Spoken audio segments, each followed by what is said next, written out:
Dr. Behra, are you online? Yes, sir. I'm online. Madam, please wait for some time because many students have not joined so far. Okay, So sir. let everybody join and then we will start our presentation. It may be delayed by maybe 5-6 minutes. Okay. Okay, sir. Okay, sir. It's fine. So please be online. No problem. Okay, sir.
All the students are requested to write their name and enrollment number in the chat box. Dear students, please write your name and enrollment number. because that will be considered as your attendance.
नहीं नहीं था आगे जैसे Good afternoon, everybody. As all of you know, today we are going to deal with your BES-125, and we will start with your block 1. To discuss this particular block or to present you different aspects of BES-125 block 1, we have invited one experienced teacher uh, uh, who is very much there online, Dr. Prabina Behera. She is working as assistant professor in uh, Radhanath Institute of Advanced Studies in Education, Cuttack. This institute is popularly known as Radhanath Training College. So she is teaching there, and she has agreed to talk to you on this particular subject, that is your understanding disciplines and subjects. And this particular block has 3 units. You must have gone through your study materials. The first unit is dedicated to knowledge and disciplines. Second unit is dedicated to perspectives of disciplinary knowledge. And third unit is dedicated to disciplinary knowledge and school education.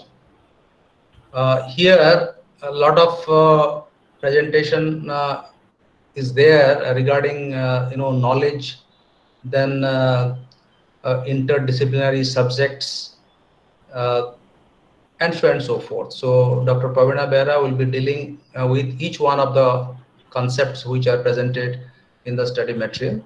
So please listen to her carefully, and towards the end of her presentation, you may ask questions, isn't it? If you can come online, you can straight away put questions. If not, then you can write your question in the chat box, so that we will take up those questions one after another and respond to each one of them. So without wasting time, I hand over the classroom to Dr. Pravina Behra. Madam, if you're online, please start your presentation with a brief introduction to the subject. You can start straight away.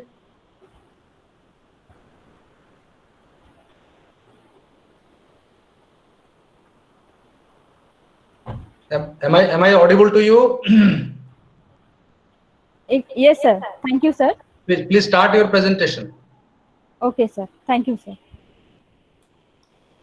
My presentation, PowerPoint presentation is not visible to me, sir. But it is There is visible a to problem. us. No, it is visible to us. Okay, sir. Thank you. Okay, I will manage. You can proceed one after another. So it is not visible to me. Uh, okay, sir. It's fine. I'll manage it. Uh, from study material, I'll continue. Okay. So now I'm presenting my paper, that is BES 125, which is knowledge and discipline. Unit 1, that is knowledge and discipline. So from the very topic, we can know that knowledge is very much important for us, because nowadays we are all craving for knowledge. But uh, do you know what is knowledge? First of all, we start from knowledge. What is One knowledge? second, madam. Mr. Sibaji Kumar Sahu, Yes, sir. please don't present anything. You are presenting your screen. Sibaji Kumar, please you join the video, but don't present. You have clicked the present icon. As a result, Okay. your screen is being depicted here in this online platform. Sibaji Kumar, please don't present anything. Please stop presentation.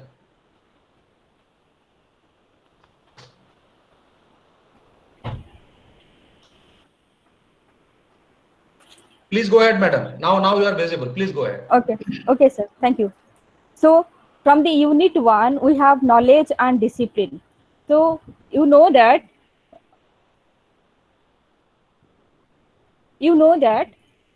today's society is a knowledge society. We are very much craving for knowledge. So what is knowledge?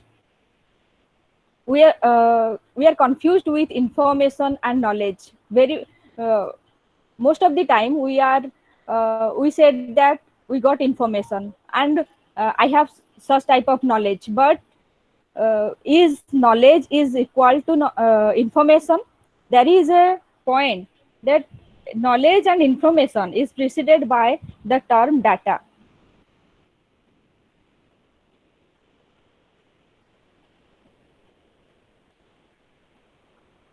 Knowledge, it is today's society is a knowledge society.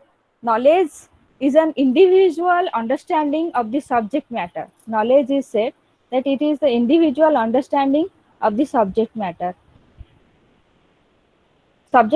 and its concepts.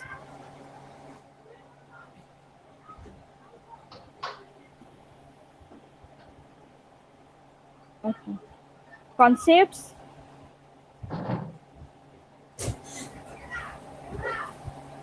what will happen.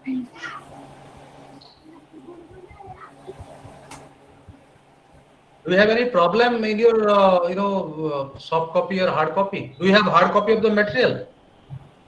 No, sir, I have soft copy in my mobile phone. No, you can present your PowerPoint, no problem, because this is very easy. If you can try again. you can put it up one by one and you can start your presentation. That will be better if it is possible. It is not working, sir.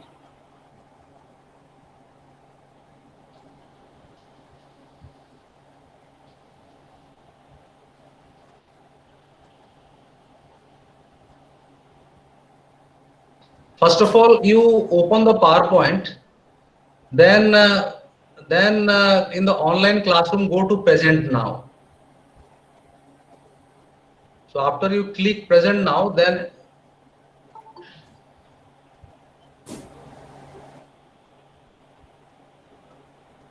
go to fast screen. It is coming. We are able to see your presentation, but you can go to the first slide and then you can proceed one by one.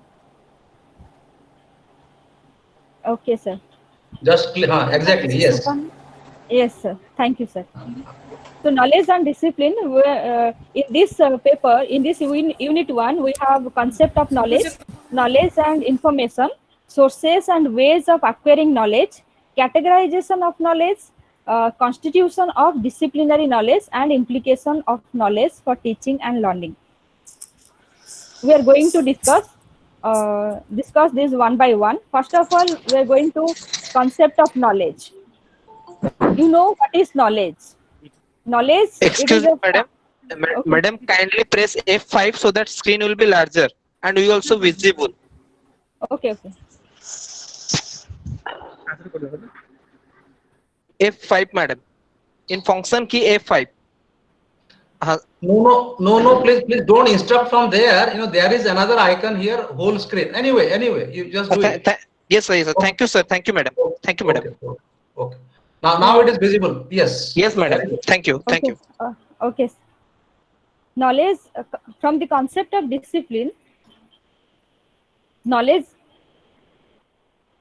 we have B.Ed program, and knowledge and discipline are in the teacher training institution, or for a teacher or for a teacher educator, it is very much important to know the concept of knowledge and the concept of discipline, and to also know that how knowledge and discipline helps in our pedagogical process. That is the very motto of that particular paper. So we should know that what is knowledge and what is discipline, and how this knowledge and discipline helps in teaching process. So knowledge is an individual understanding. Knowledge is the individual understanding of the subject matter and its concepts and relationship. It is sometimes synonymously but different in nature and meaning. Sometimes we use knowledge and information synonymously. We said that we got information, that means we got knowledge. But these two terms are very somehow different from each other. And these two terms are preceded by the word data. Knowledge is created. What is data? Data, knowledge is created by attaching meaning to the information, and information is what? Attaching meaning to the data. Data, then information, then it proceeds to knowledge. When we attach some meaning to information, that is knowledge. Knowledge is created by, according to Dubin, he said that information is descriptive while knowledge is predictive. Information, suppose this is the time of coronavirus. We got different information from different state that how much patients are infected from coronavirus. This is just information. We got some data related to coronavirus. When we attach some meaning to this information, that how this virus, how much this virus is it is harmful for us, and how to get rid of that virus, how to be safe from that virus. When we attach some meaning to those information, that means we are switching over to knowledge. We got some knowledge. And it can be concluded that knowledge is created through a process of collection of information, attaching certain meaning to it for a particular purpose by human cognition. And from the information, what make the information knowledge, that is human cognition. Through our human cognition, through our thinking ability, through our cognition power, perception power, we convert information to the knowledge.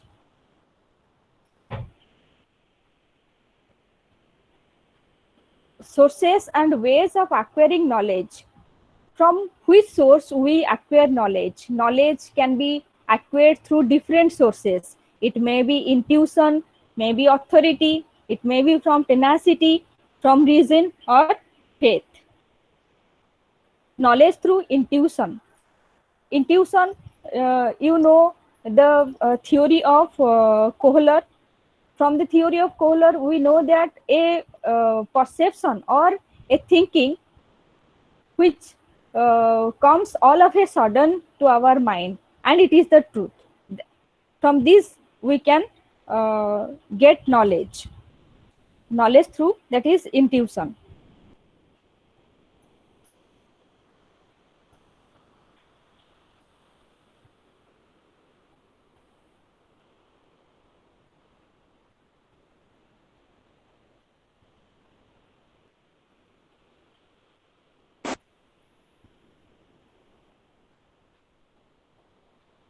Knowledge through authority. From the authority also we know uh, knowledge, because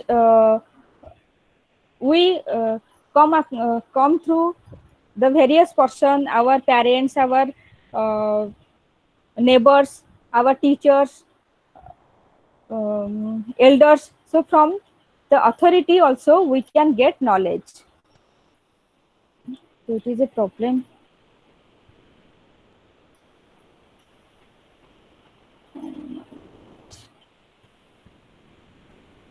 There is no problem. We are able to see all the slides.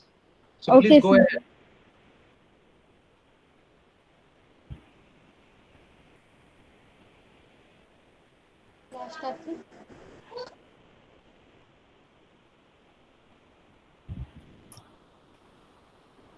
Another thing is that knowledge uh,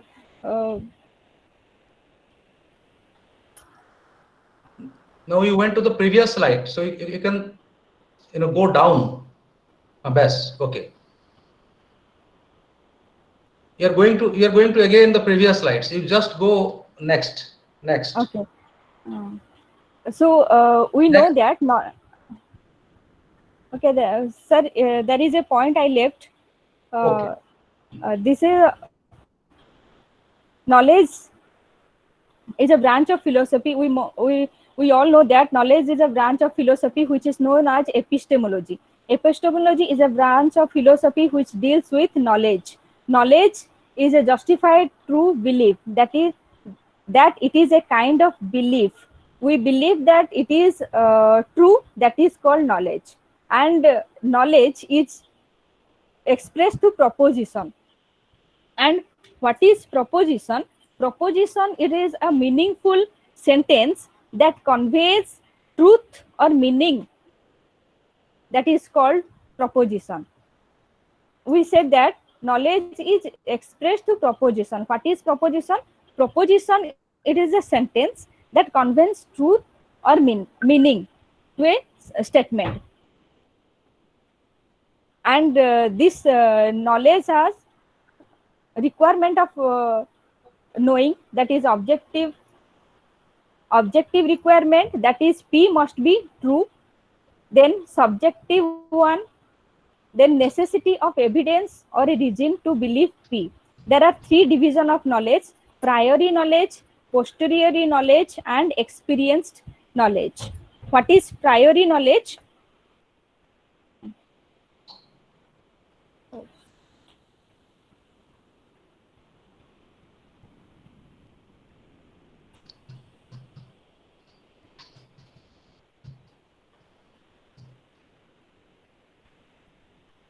Priori knowledge is knowledge whose truth or falsity can be decided before or without recourse to experience. Before experience to the fact, we know that this is true.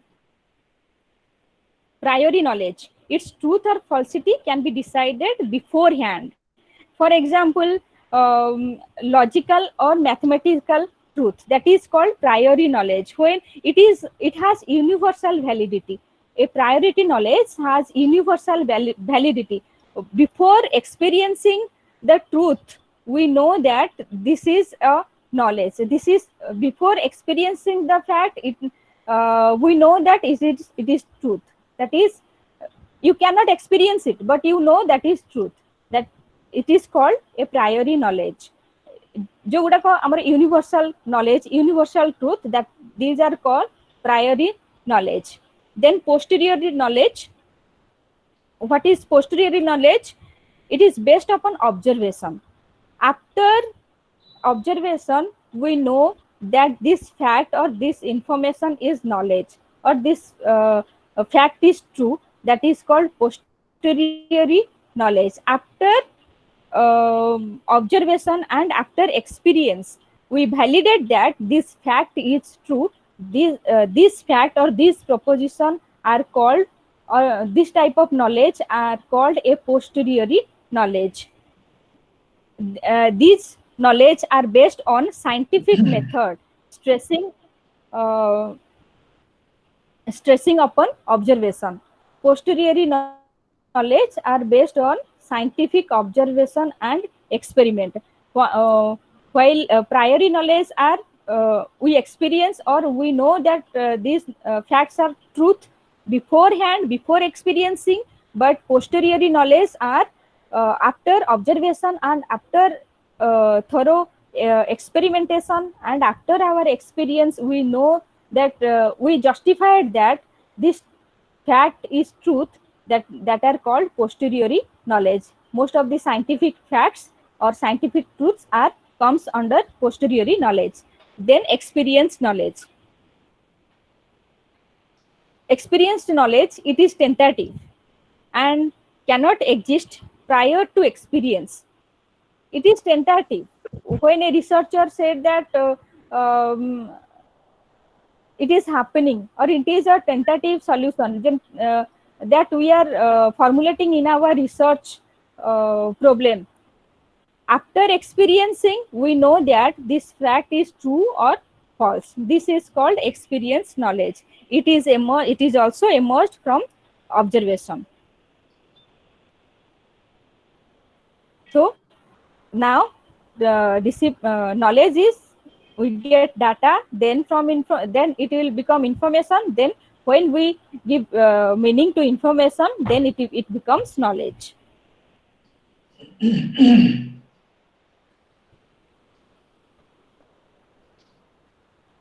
Then these are the sources of knowledge: intuition, authority, tenacity, and reason and faith.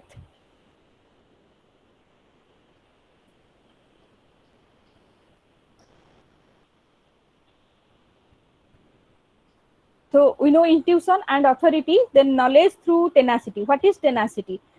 When we forcefully accept that it is truth, that is called tenacity. Knowledge through tenacity. It is a psychological force which compel us to accept something. That is knowledge through tenacity. You must have observed that slogan from various political parties, advertisement, commercial products, and repetitive propaganda. These are the example of tenacity. These are that means psychologically somebody or something psychologically compels us to accept that it is the truth. Many ad is there in television. They compel us to accept some product, accept the importance of product without experiencing or without experimenting or observing its merits or demerits. We know we um, forcefully accept that this product is good or bad. That is when somebody psychologically or um, forcefully uh,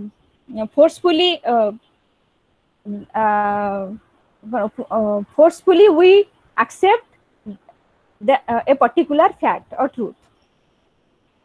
Then knowledge through reason. Knowledge through reason can only be acquired through two ways. Reasoning, uh, all of us very much know that what reasoning, two types of reasoning which is used in our teaching learning process, inductive and deductive reasoning.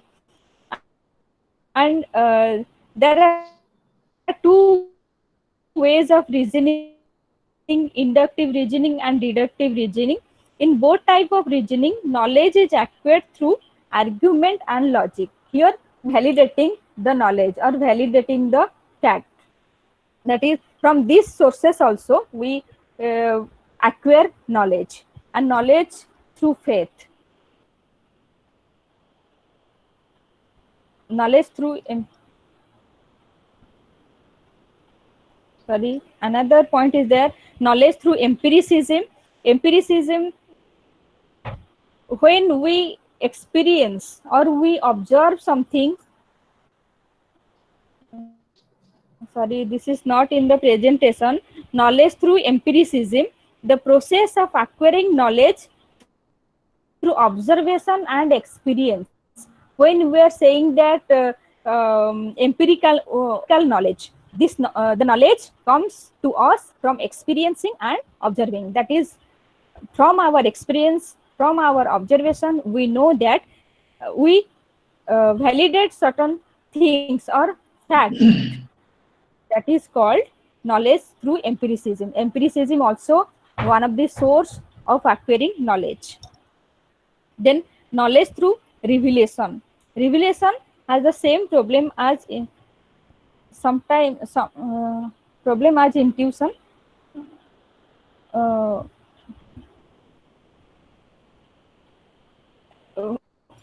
for example, it was revealed to me in a dream. What if one person had a vision that told him the opposite? The fact that the person had a dream or a vision does not show that its message is true or can be validated. If what it says is true, its truth can be discovered only by other means. It is also because uh,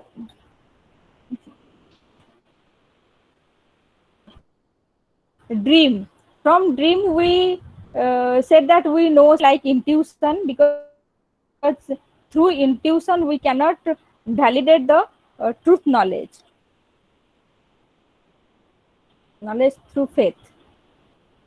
Our belief and our faith sometimes become the base for acquiring knowledge.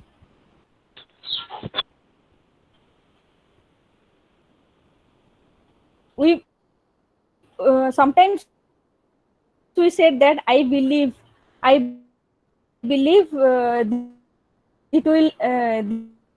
this will happen.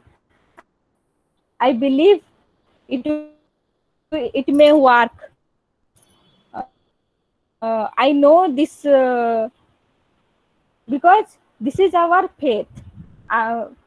Sometimes we say that I believe that something will be happen.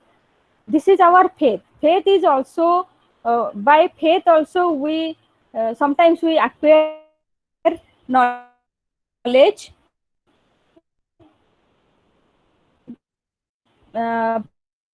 People have faith on different things,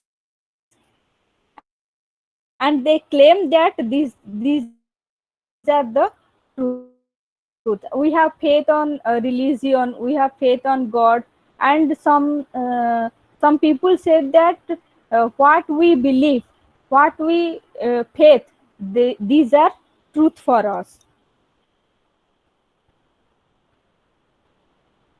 and faith is a firm belief in something for which there is no evidence. For faith, we have no evidence.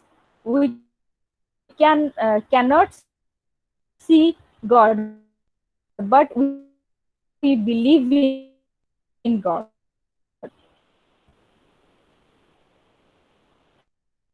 So it cannot be a valid source of knowledge, but we have faith, we have belief. Then categorization of knowledge. What is knowledge? Some total interaction between his environment. Madam, your connectivity is poor, Environment therefore, or your explain voice and the picture is environment. not coming properly. This is the interaction human being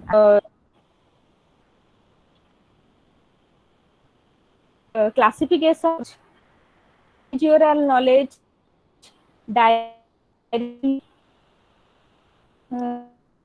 many Madam, are classification you are able to there hear me?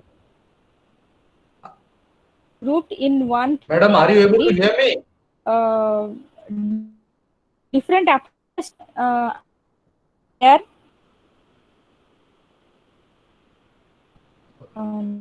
propose direct knowledge to his in the he said that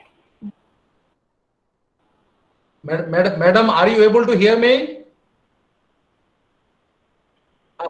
Madam, are you able to hear me? yes, I'm very much. There may be some connectivity problem. Your connection is very, Hello, your sir. connectivity is very poor. Therefore, your voice is not coming properly. That may be due to poor internet connection.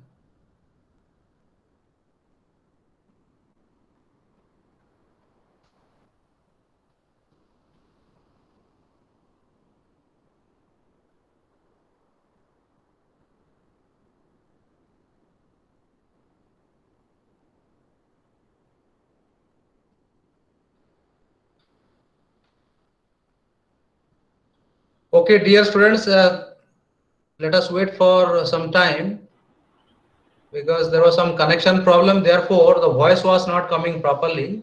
Sir, am I audible to you? Sir? Yes, now you are audible. Now Okay. you are audible. Thank you, sir. Uh, okay. Please go ahead. Please go ahead.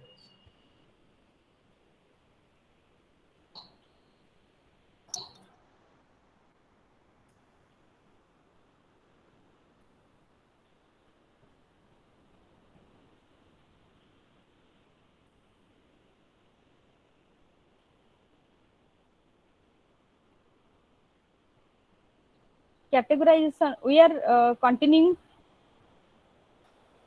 from categorization of knowledge. Knowledge are of different kind. Propositional knowledge, that is knowledge that or knowledge of what is expressed in true statements. Procedural knowledge, how how it will happen, and knowledge of how to do things. Knowledge of what, it is the propositional knowledge, that is the statement. And when we are adding a word how to that particular concept or statement, that is called procedural knowledge. When process is involved, then direct knowledge, then knowledge of person, one's own mental states, these are called uh, direct knowledge. That means when for example the statement given below, according to his in 1974, in 1974 he said that there are 7 such forms of knowledge. formal logic and mathematics, physical science, human science, which include history, moral understanding, religious knowledge, philosophy, and aesthetic.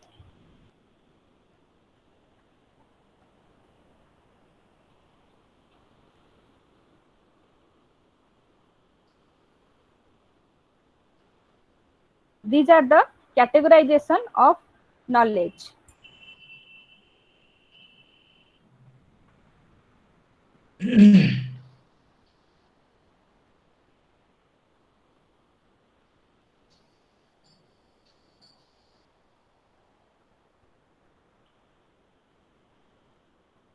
So there are different characteristics of knowledge.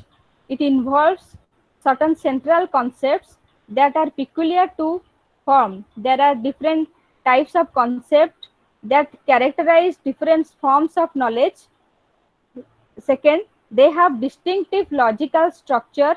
Concepts occur within different networks where relationships determine what meaningful proposition can be made. Third one is they have distinctive criteria for truth in terms of which their propositions are tested.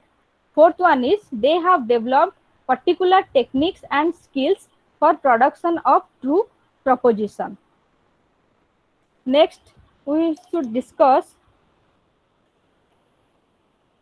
categorization of knowledge for constituting a discipline. Before going to um,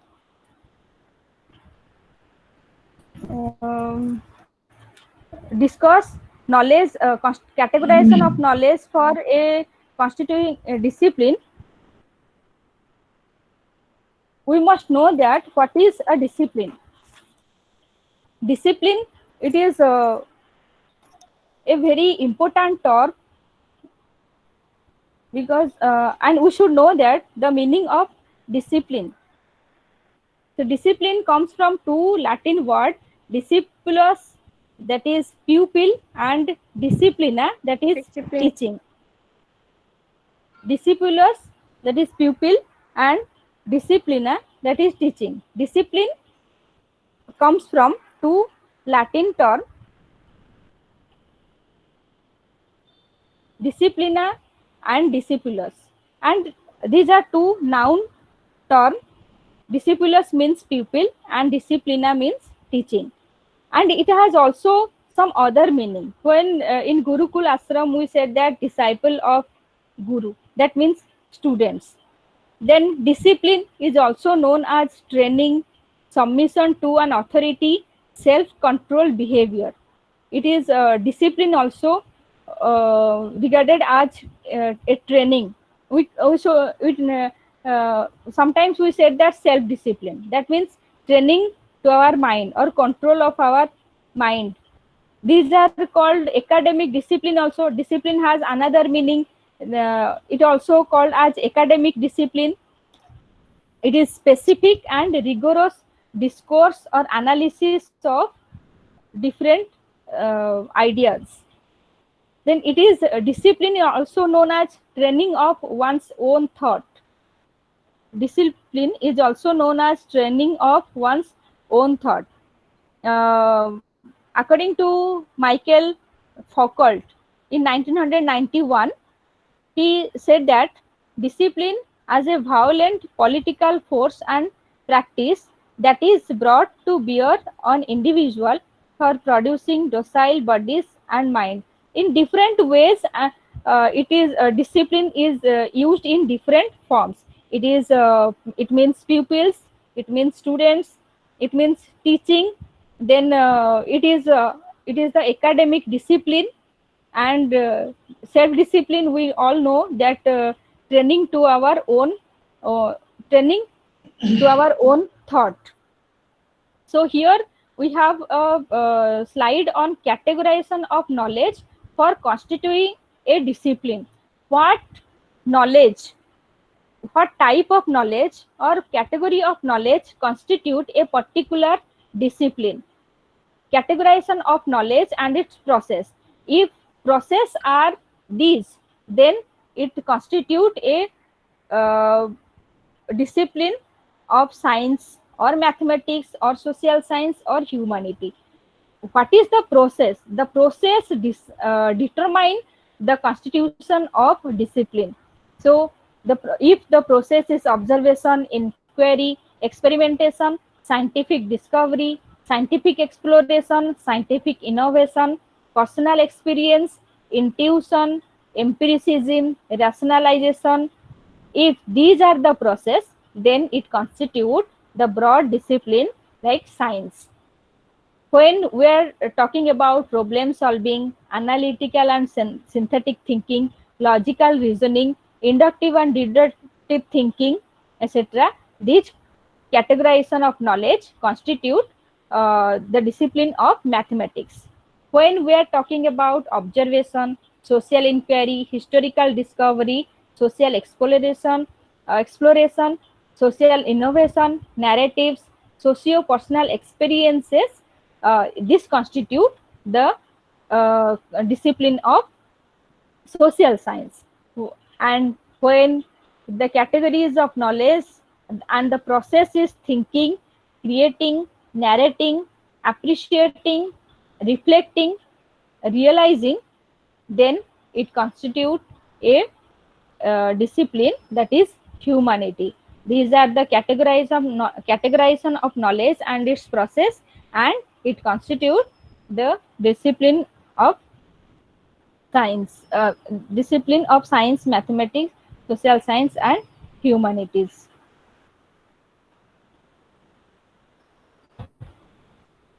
Constitution of disciplinary knowledge. We all know that uh, what is discipline. Then what is discipline? That is it is an organized body of knowledge with a logical structure characterized by a domain, method, and a tradition.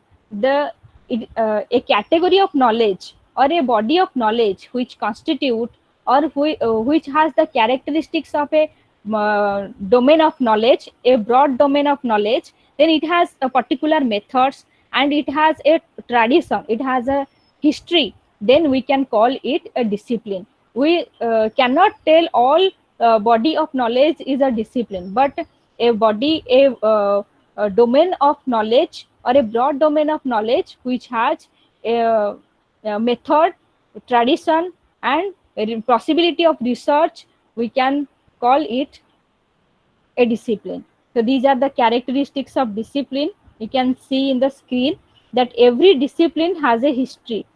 A discipline, we can categorize the domain of knowledge as a discipline if it has a history. It implies the development of that particular discipline and the chronology of its growth and modification. Then each discipline has certain domain of knowledge: cognitive, affective, and psychomotor. These three terms you are very much acquainted with: cognitive, affective, and psychomotor. Then discipline has a particular object of research, though the object of research may be shared with another discipline. So discipline has an important characteristics, that is research, object of research. Then maybe say then discipline has a substantial body of knowledge and research which is specific to it and not generally shared with another discipline. The research findings are uh, these are the particular or specific findings of research problem of particular discipline. Then discipline has theories and concepts that organize the accumulated knowledge effectively. When we said that this or that domain of knowledge is a discipline, that means it has some theories, some concept of its own. Then discipline uses specific terminologies or a specific technical language to define and explain the concepts and facts included in that discipline. Every discipline has its own terminologies.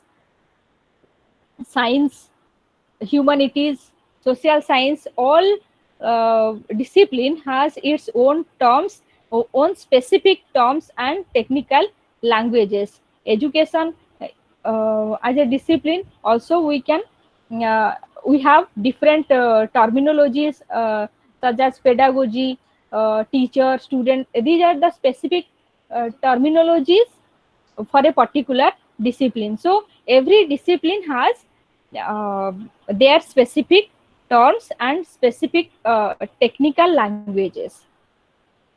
Then discipline has developed specific research methods according to its specific research requirement. As uh, as we know that all suppose science as a discipline, they have its own research methods, scientific research methods, and there are specific research requirements to validate a concept or fact. So every discipline has its own research methods, developed their research method and specific research requirement. Then discipline must have some institutional manifestation in the form of subject taught at universities or colleges, respective academic departments and professional association connected to it. Discipline must have some institutional manifestation in the form of subject. So uh, many discipline we learn many discipline in the form of subjects in the academic in our academic career. Then a discipline has a group of intellectual followers who have strong belief in that discipline. They conduct new researches in that discipline and bring changes in that discipline with new facts and innovation. It is an important characteristic that a discipline has a group of intellectual followers. Especially, Madam, yes, sir. Madam, actually, we cannot cover up the entire block if we go this way. Just touch upon the important points because the Okay. slides, our students must have recorded these slides. They are also watching through their mobile phones or through laptop. They must have recorded, so they will go through that line by line. That is not a problem. Okay, Just sir. all the important points should be explained, isn't it? Okay, sir. So Thank you. Okay, here I okay, would sir.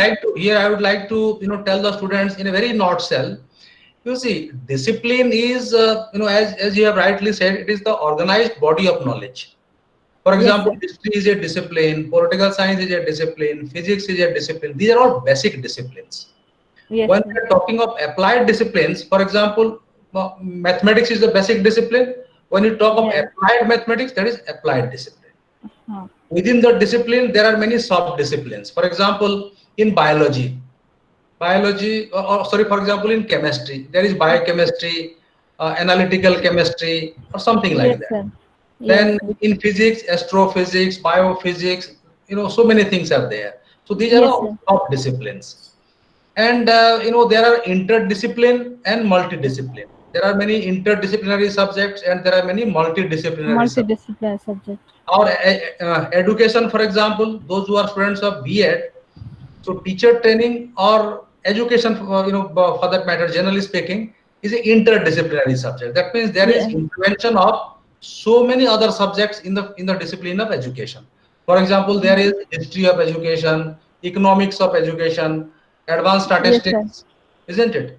Statistics in education, then psychology, educational psychology, educational philosophy. So all these things have been congregated there. Therefore, it is an Yes, sir. interdisciplinary subject. Multidisciplinary means if a particular subject or if a particular discipline is used in so many other disciplines. For example, your statistics. Statistics is Yes, used in sir. chemistry. Statistics is used in psychology. It is used in every branch of knowledge. So it is Economics. a multidisciplinary subject. So our students will understand in that way that what is interdisciplinary subjects or what is interdiscipline, uh, multidiscipline, or what is a basic discipline or what is a applied discipline. Okay, so please go ahead. Please Okay, go sir. ahead. Okay. Okay, sir.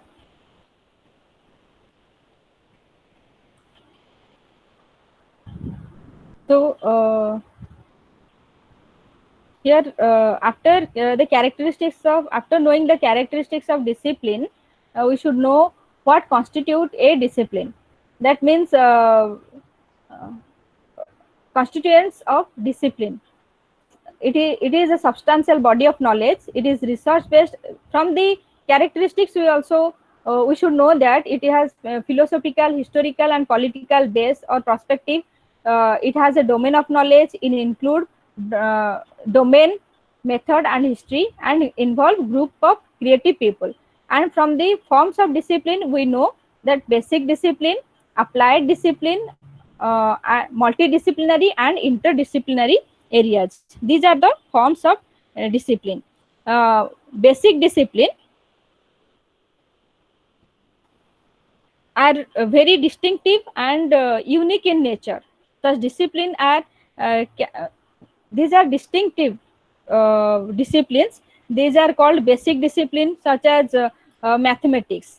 Mathematics is a basic discipline which has distinct and abstract concept. Mathematics is a basic discipline. Science is has own concepts and facts and principles and generalization, and it has its own methods. It is called basic discipline.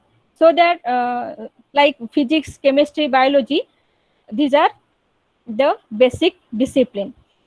In social science also we have sociology, history, anthropology, uh, political science, psychology.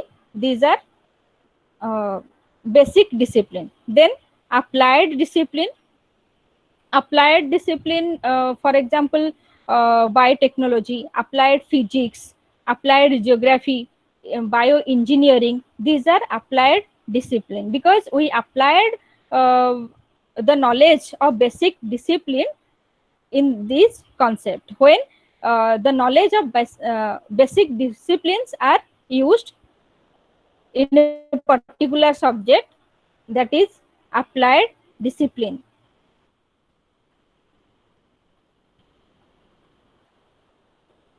As knowledge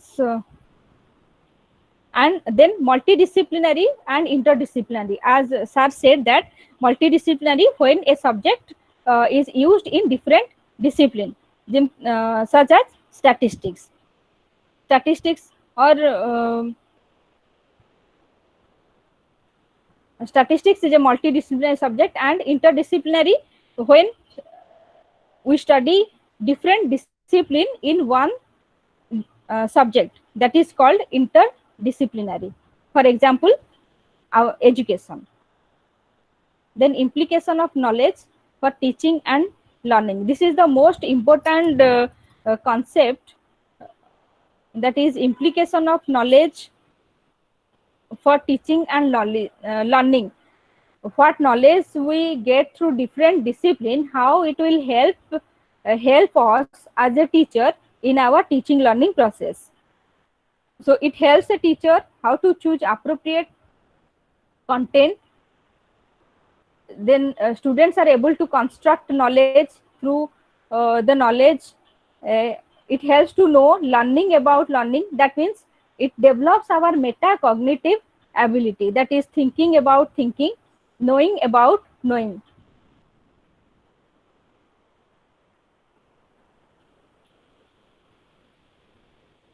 So knowledge is uh, through different process we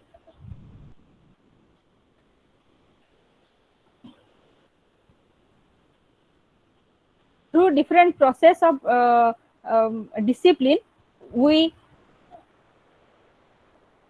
develop our metacognitive through different knowledge or process of different discipline, methods of different discipline. We develop our metacognitive ability to, which will help to develop to gain certain knowledge and helps us in teaching learning process. It helps the teacher and also help the students.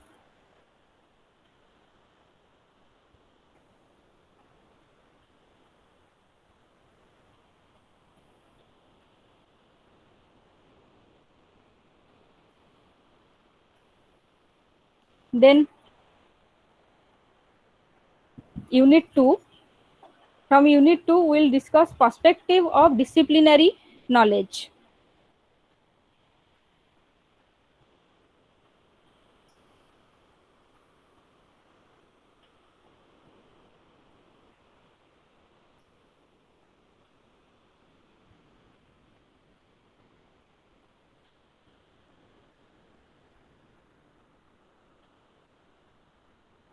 Again, we discuss discipline specific knowledge.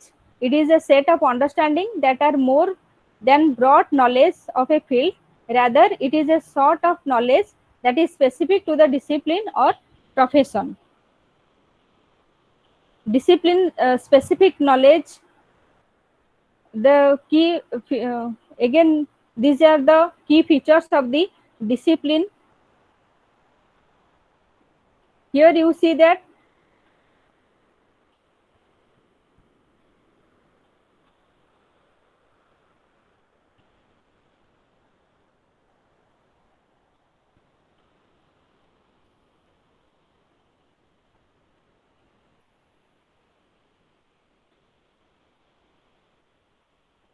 so here in the discipline specific knowledge, we know that each discipline has a way of looking at the world, and in their own way they influence the world.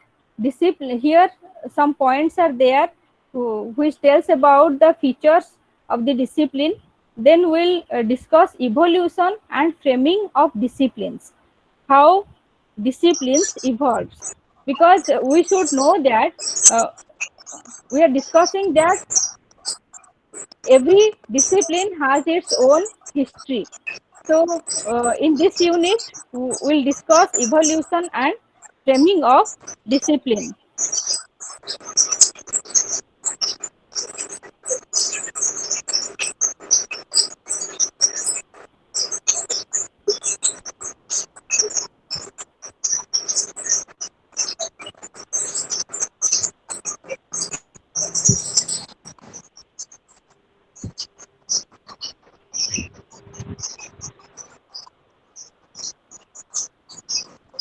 Many major disciplines are uh, has their specific process to acquire knowledge, like science, social science, humanities, mathematics, all type of language, all type of disciplines has their own process to acquire knowledge. Uh, for example, science has the process of critical observation of natural phenomena, then developing inquiry on observable phenomena. Like this, social science also has the process of critical observation of social phenomena. Then it has the process of social inquiry, exploration, and understanding cross cultural and cross sectional dimension. Then like this, mathematics has also its own process, that is mathematics, it connect mathematical principles with the daily life of children, making children think rationally and do things inductively or deductively, then developing logical reasoning and make the children to solve mathematical problem.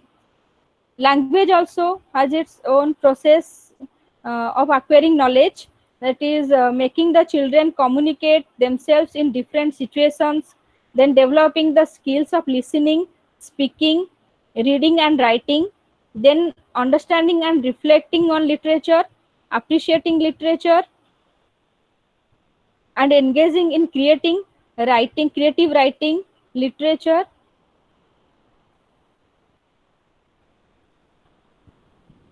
So these are the process of a different discipline which uh, helps us to acquire knowledge. Then evolution and framing of discipline. Every discipline has its own history and the history of evolution. This is the uh, diagram of evolution of different subject, like English. First discipline of English, it evoluted first, such as old English, then comes to middle English, then we are now in the era of modern English. Then discipline of science, this is a diagram uh, of discipline of science, how it is emerged. It is also in the study material. Discipline of science, then it has two categories: physical science and biological science. Then physical science, we have physics, chemistry, earth science. Then in biological science, we have botany and zoology. Like this, science evolved in different disciplines. Then physical science, we have physics, chemistry and earth science, and these are the very description of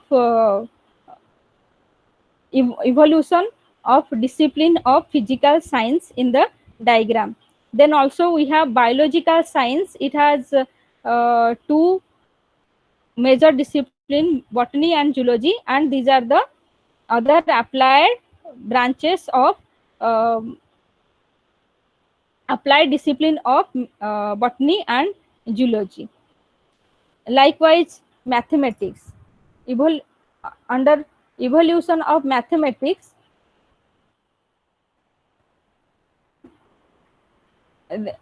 discipline of mathematics, it is considered as a human and cultural endeavor.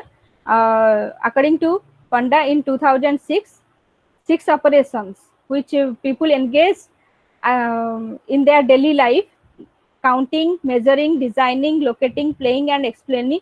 So mathematics is used as a tool for understanding other discipline. So and it touches human mind and life in every aspect of human mind and life, and it is the broad discipline, and it has a major application in other disciplines. And this is a discipline of social science, history, evolution of history. First we learn prehistory, then we have history, ancient, middle and early modern and modern history. Then sociology, it is a scientific study of all forms of human social life. Sociology evolved as an academic discipline of study. Then political science also evolved as an academical discipline of study, though it has a it is not so old, but it is an important discipline and we learn it in universities and schools. Then geography is it is a very important discipline, first coined by Eratosthenes, uh, a Greek scholar. Then today we learn geography. It is studied in the universities across the world. Then perspectives of discipline.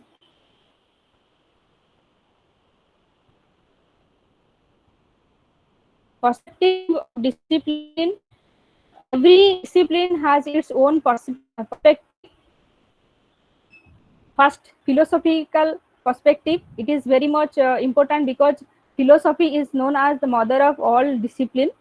So philosophy, one thing I must say that philosophy decided the aims of any subject, any discipline, or objectives, aims are decided by the philosophy.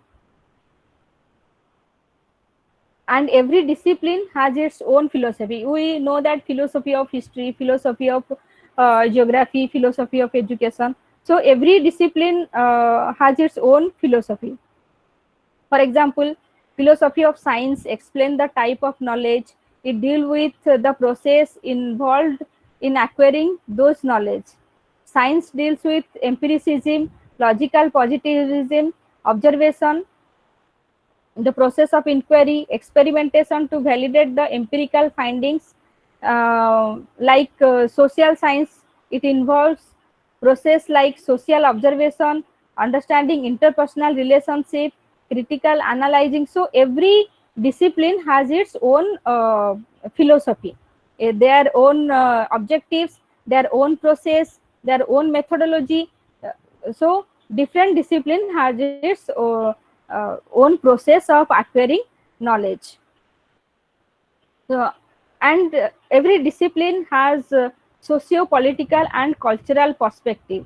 From the socio-political and cultural perspective, um, uh, we know that all discipline has a social perspective, and it has some implication in our society, in our political system, and in the cultural aspects. So education is closely, for example, education is closely related to the society, its norms and principles. All the knowledge we gain from the discipline, it has impact, or it create impact on our society. So um, academic discipline cannot be formed without the socio-cultural and political practices. So it has socio-political and cultural perspective. Then historical perspectives. Um, is- in the previous slide, we learned that every discipline has its own history. So the journey of specific academic discipline, starting from its inception to the present form and practices of the discipline, is called the history and development of that discipline. So every discipline has its own history and the process of evolution. That is the historical perspectives.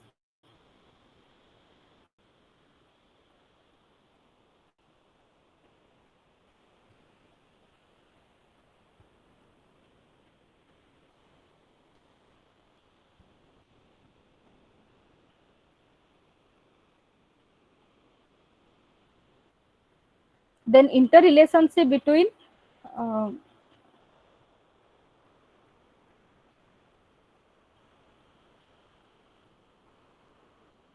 discipline between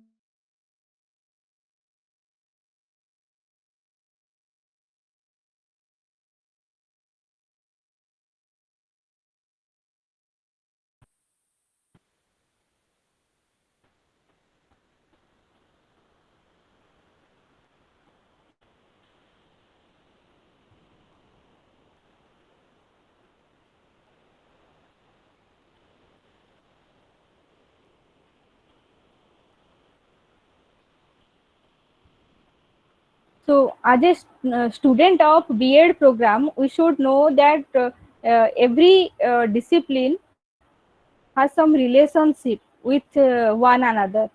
So we should learn that interrelationship between and among discipline. What are the relationship exist between the discipline?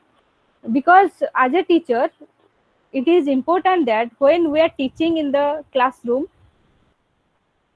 the knowledge of every discipline helps us to deal with the classroom, to interact with the students, and while transacting the curriculum in the classroom. So interrelation between disciplines of social discipline. As a broad discipline, social science comprise of different discipline such as history, political science, economics, geography, sociology. So to teach social science, a teacher need to understand all the discipline: history, geography, economics, sociology, etc. Because when we teach history of a particular time, when we teach history, the knowledge of geography help us, the knowledge of economic will help us. So knowledge of science and mathematics also help us when we teaching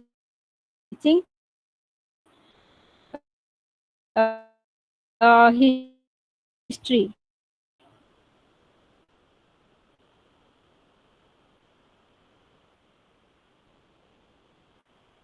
So social science, the subject discipline of social sciences um, has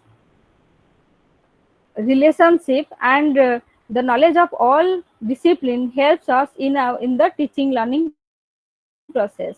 Likewise, knowledge interrelationship of language with other discipline.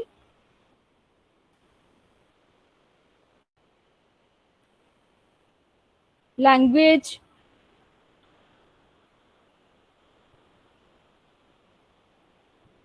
So every discipline has its own language, own terminology. So if a teacher acquired specific terminology and specific language of a specific discipline, he or she, a teacher will deal with the classroom very well, and his teaching will be effective. A teacher is a effective teacher if he knows the specific language of that discipline. Then interrelationship between physics and mathematics, because history, there is a close link between physics and mathematics, because many physical problems, the many problems of physical sciences can be problems of physical sciences cannot be solved. So there is a close link between physics and mathematics. So likewise, biology and chemistry has also relationship while dealing with the classroom, while dealing with the students, or while transacting the content with the students. Many knowledge of many discipline will help us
Your voice is not coming consistently. I think the network is slow.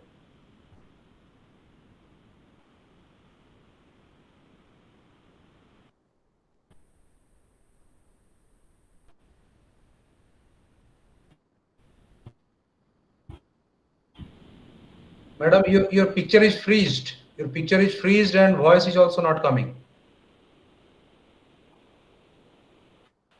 And there is an important concept is that language across the curriculum. We should know the language. We have also discussed that language, we should know the terminologies of different disciplines so that live effectively in discuss.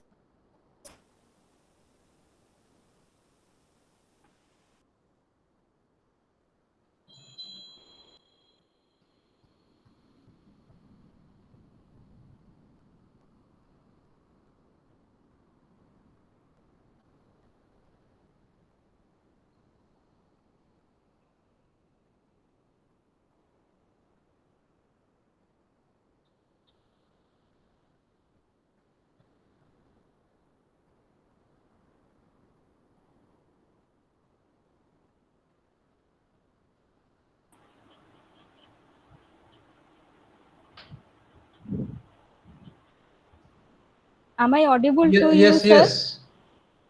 It was disconnected for a Okay, moment. sir.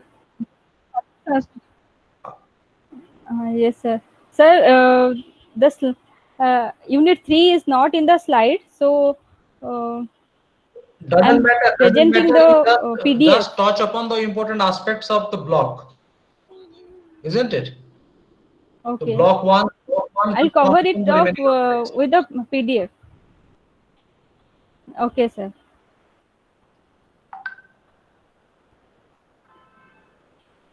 Unit 3. Now we'll discuss Unit 3, that is disciplinary knowledge and school education. Pedagogical,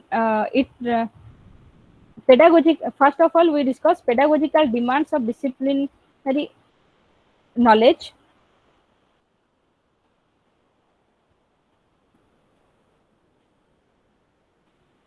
Pedagogical concern of disciplinary knowledge. So disciplinary knowledge, first of all we should know what is pedagogy. Pedagogy, it is the it is very much important for a teacher because it is the content comes methodological knowledge. We should know the content and we should know how to teach that content in the school, in the classroom. So uh, all the discipline has uh, an important implication in the pedagogical aspect, as we know that there are different pedagogical approaches and their implication for teaching learning. For effective teaching learning, we should know the implication of pedagogical approach. There are different pedagogical approach are there: behaviorist pedagogical approach, and there the pioneers of pedagogical approach. And as a behaviorist, first it is so that behaviorism is a school of thought, and it has implication in the classroom that uh,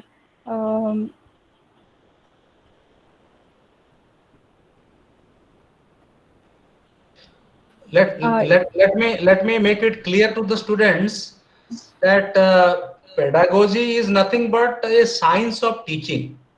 yes, sir. And since we are talking of different approaches, in psychology also it has been dealt with, like behavioristic approach, then cognitivist approach, then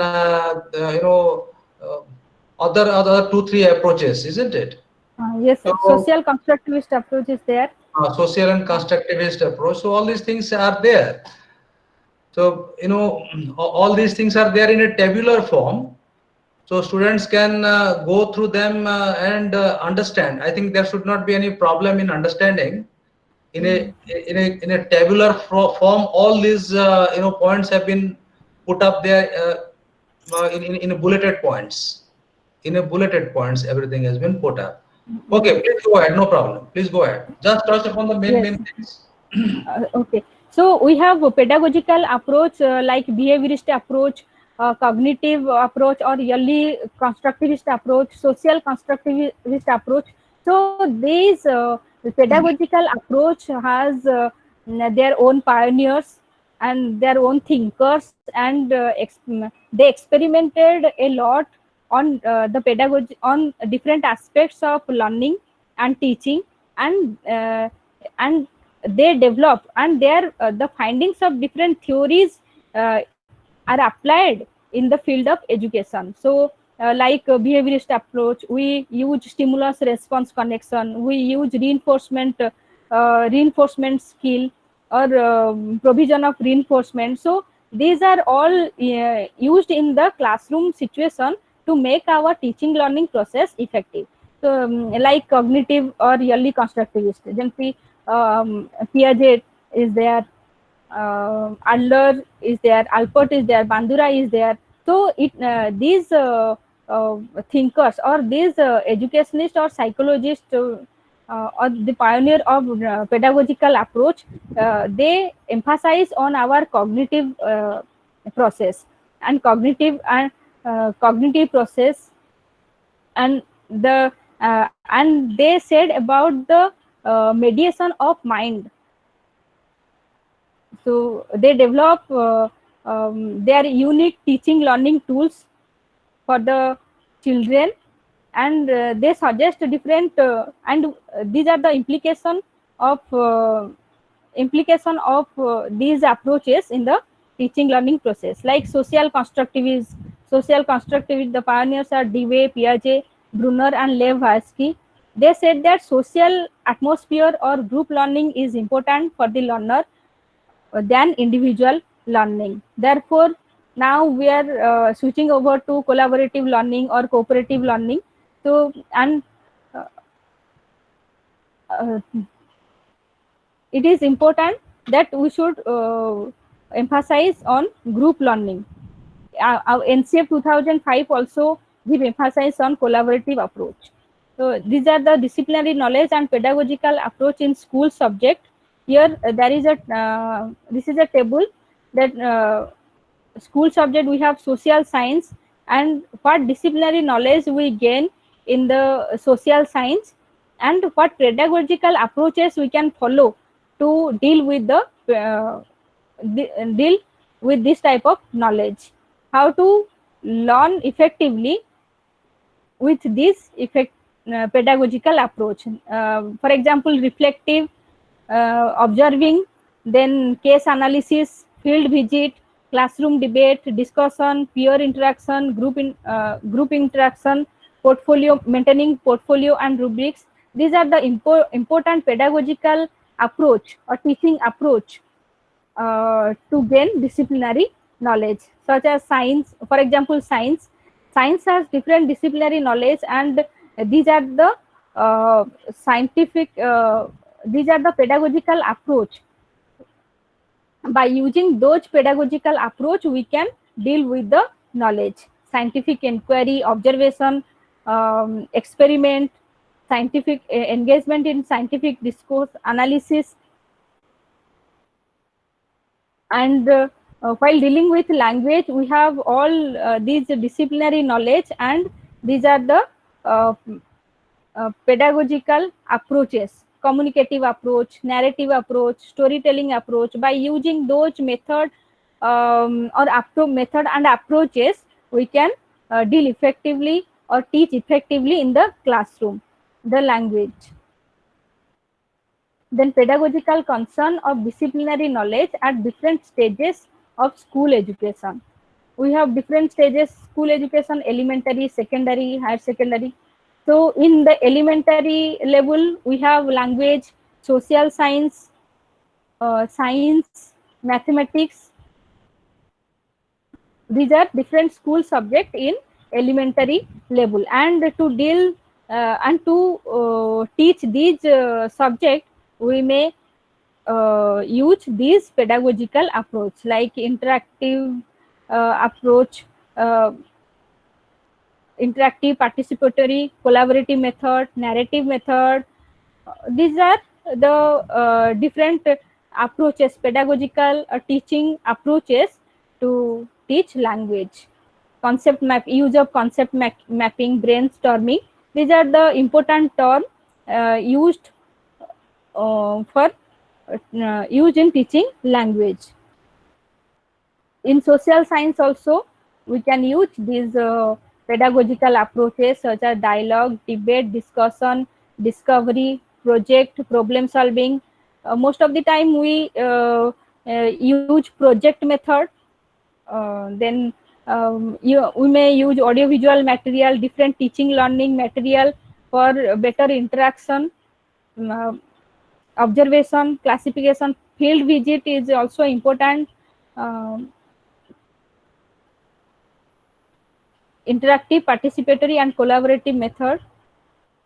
Group discussion is also important pedagogical process or pedagogical approach to teach many subject in the classroom. In science also, to teach science we have uh, field trips, project method. We can use project method, exhibition.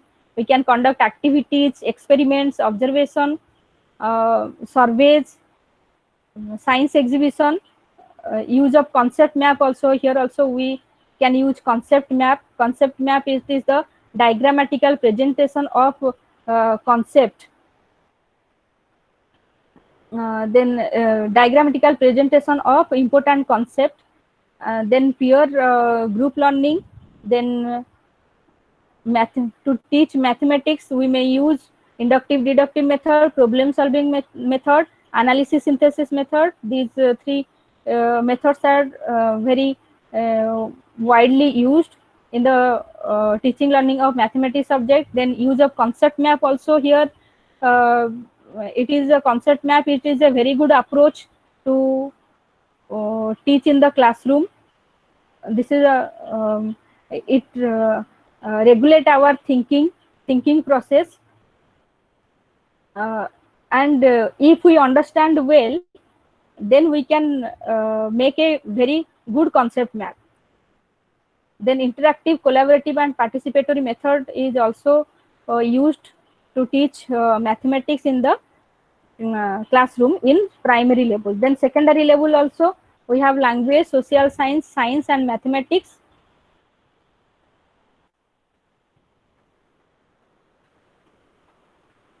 Science and mathematics, and while teaching language we should follow different approaches addressing multilingualism, uh, gap between home and school language, classroom discourse, that is questioning, discussion, debates. All the points are there, or approaches are there which will use in language at secondary level. Then in while teaching social science also we are using these approaches which are in the box: inquiry based, problem solving, source method, field study. Different methods are there.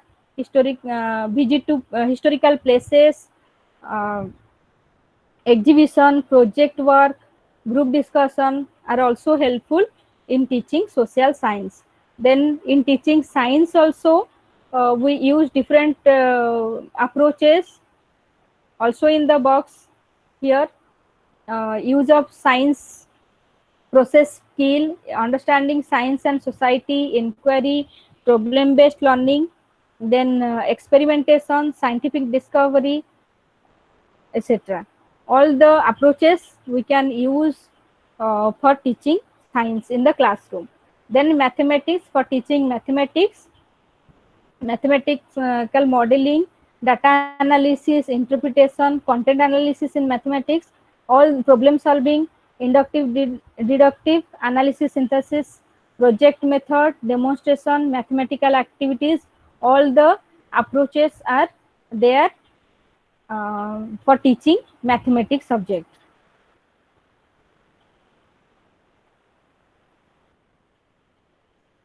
So as a teacher of different discipline, we should know the process or approach, method and approaches of different discipline, how to teach effectively in the classroom by using those methods.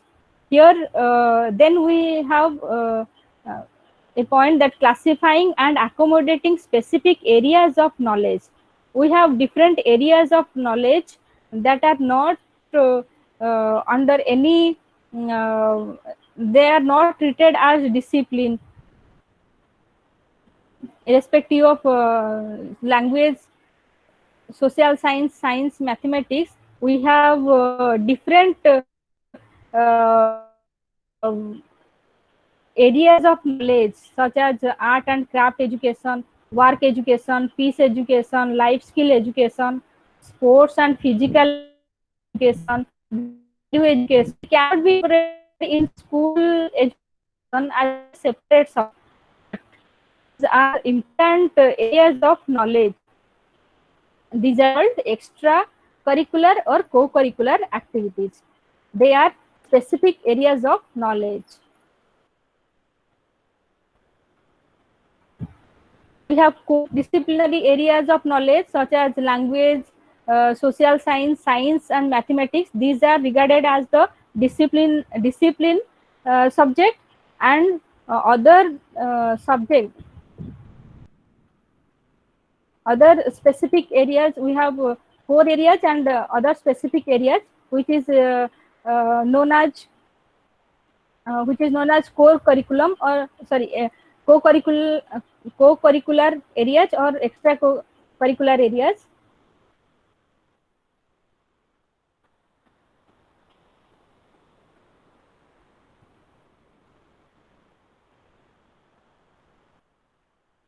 There is a here is a table here, core subject,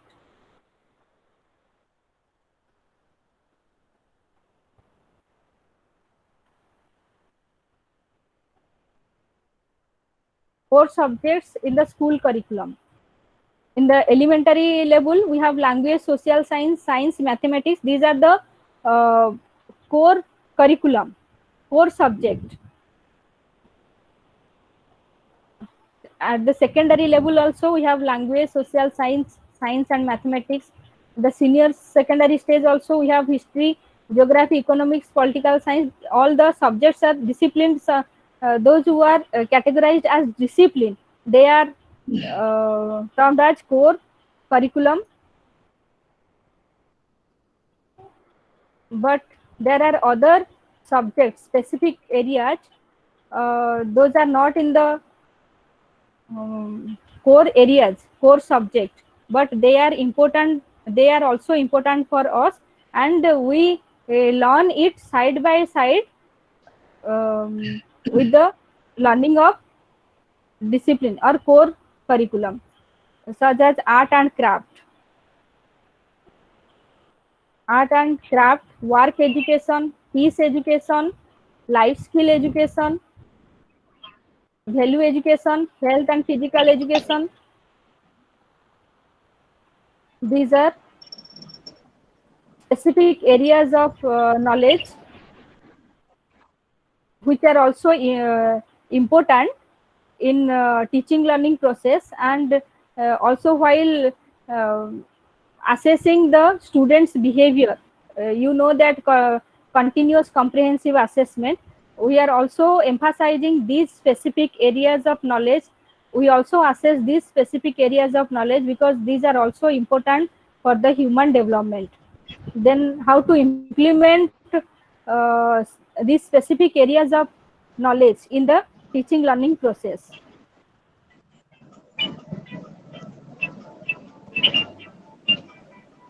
So there is a strategy for including in school curriculum the specific areas of knowledge, including art and craft education, peace education, life skill education. These are uh, though these are not under core curriculum, but they are very much important for our for the development of the human personality. So art and craft education and the strategy for including in school curriculum. In this box there are different strategy how we include these specific areas in our core curriculum.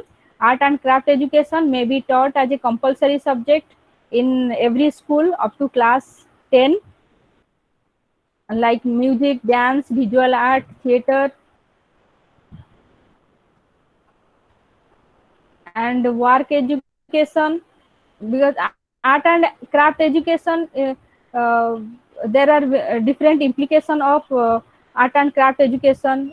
Craft could be integrated, and we should integrate these art and craft education in different subject like history, social science, environmental studies.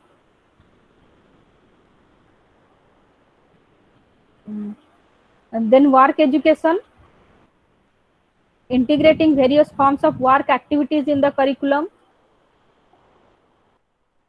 unleashing the potential of work in knowledge acquisition, culture of world of works. So work education should also be introduced, and we can also introduce work education side by side with the core subjects. Peace education, this is very much important for the student development, and as a co-curricular activity we can introduce peace education in the school. We have peace club in the school. Procuring a document, we can procuring document films relating to peace, then arranging special interaction session These are the co-curricular, these are the methods to teach co-curricular or specific uh, knowledge to the students. We can conduct seminar, interaction session.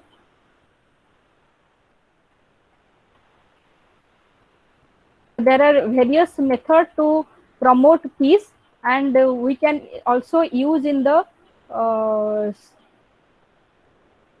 also use this method in the school.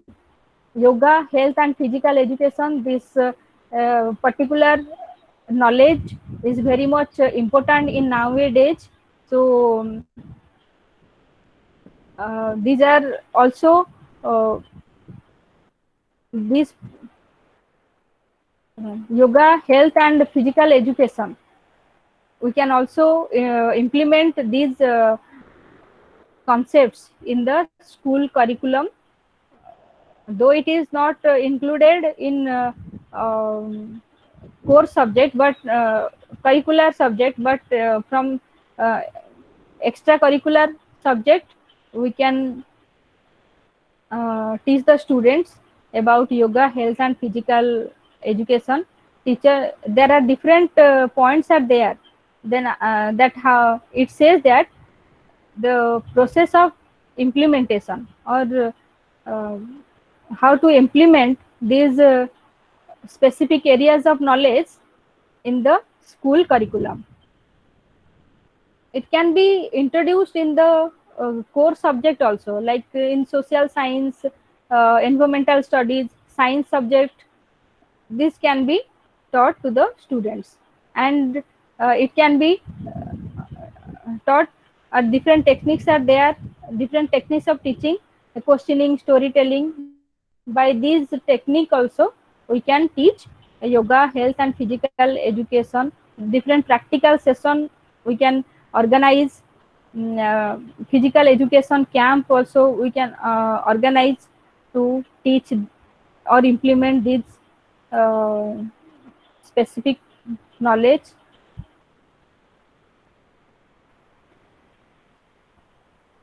Training school subject. How to frame school subject. You know, from the above discussion we know that what are the academic what are the academic disciplines, and the specific subjects are there, other specific subjects are there, which subject is important for us and which are not. How to frame the school subject, what are the basic characteristics of academic discipline, what are, how are school subject framed, what are important for the academic discipline, what are important for the students, and in which subjects are important in which level. So this is important for the curriculum framework to understand the characteristics of discipline, and should also understand the psychology of the students while framing different school subject, or while incorporating school subject in the school curriculum.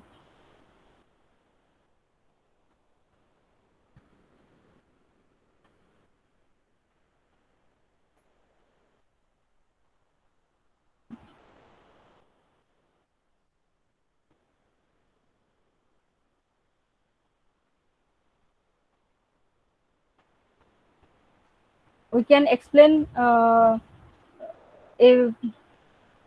definition of Scheffler, who suggests that subjects are not, in fact, drawn directly or readily from their parent studies, or parent studies are not all disciplines. The academic disciplines and the school subjects are not written without a base. Authentic knowledge and the research constitute their base. The former is arranged for the expedient advancement of investigations and researches, and the latter for the facilitation of learning and teaching in particular context and purposes. The academic discipline and the school subjects are continuous, interdependent, and linked to the same goal. So, while framing academic discipline, and the school subject, we should consider it, consider that who what are disciplines, which subject we should incorporate, which uh, subject we should left, and what are the context of the discipline, what are the purpose of discipline, what are the purpose of different level of uh, teaching. Then what are the school subject, the framer should frame the subject in such a way that it should be continuous, interdependent, and linked to the previous subject or previous knowledge, and also linked to the goal of education.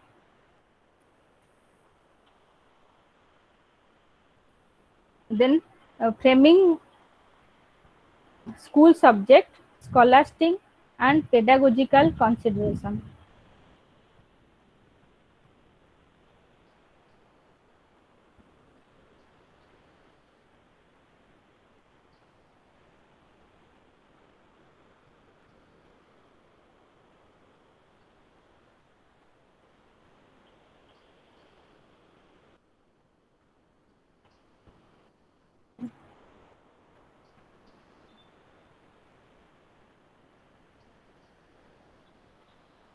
We have discussed that academic discipline are framed by classifying and categorizing specific knowledge. School subject are the transformation of academic disciplinary knowledge through the school curriculum by using suitable pedagogic approaches.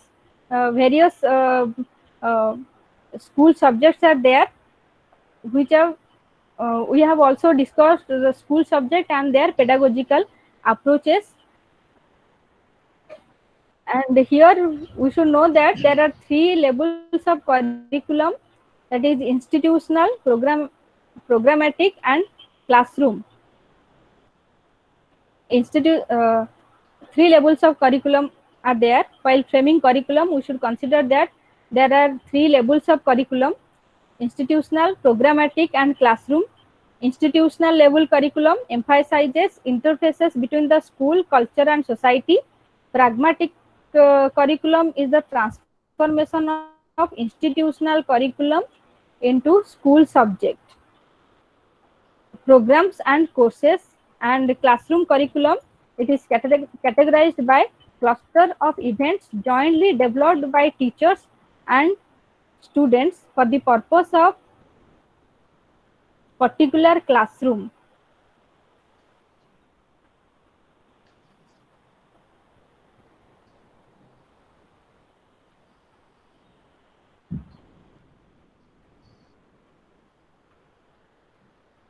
So there are three approaches of curriculum.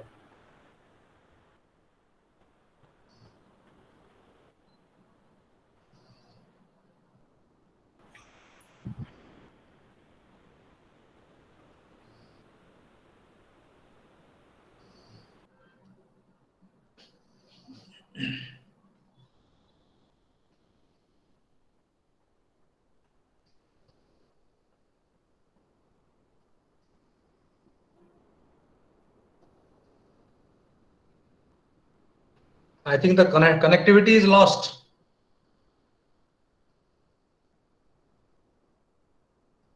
Madam, do you hear me?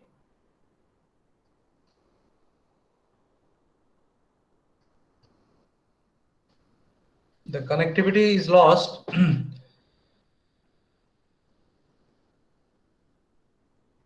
She was talking about three levels of curriculum: institutional, programmatic, and classroom. The institutional curriculum emphasizes interface between the school, culture, and society. And programmatic curriculum is the transformation of institutional curriculum into school subjects, programs, or courses. And classroom curriculum is characterized by a cluster of events jointly developed by teachers and students for the purpose of a particular classroom. So these are the three things which she wanted to speak, but she could not speak because the connectivity was lost. Okay, anyway, since she has touched almost all the important aspects of your block 1 of BES-125. It is now time for taking questions. Madam, are you online? Can we take questions?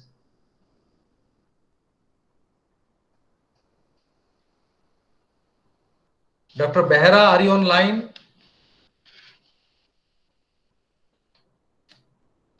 Anyway, till she comes back, let me put up a few words.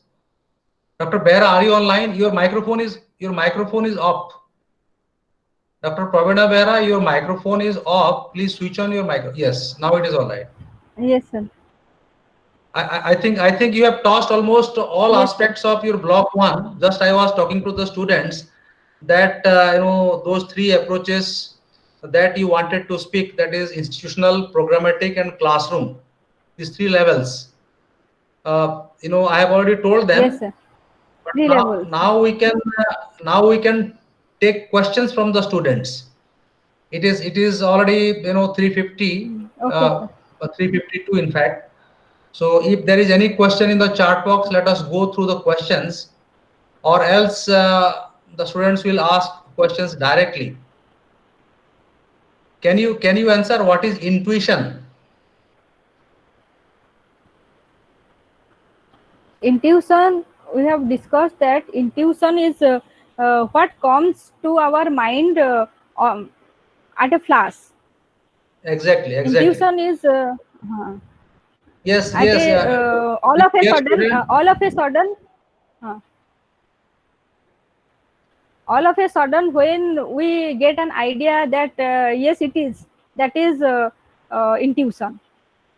It comes to our mind at all of a sudden. exactly. So sometimes you see, sometimes when new thoughts come, when we are teaching students, sometimes new thoughts come, and those thoughts are really very precious and very important. So those are Yes, sir. intuitive in nature. So those are called intuition. New thoughts, new thing comes all of a sudden, and that Yes, helps sir. us in our teaching. Similarly, while learning, also the students, sometimes create new things. That comes something new comes to their mind, and they create new things. It may be a story, If or they it may learn be uh, Kohler's approach, they will know what is intuition. yes. Theory of Okay. Kohler, learning Okay. theory of Kohler.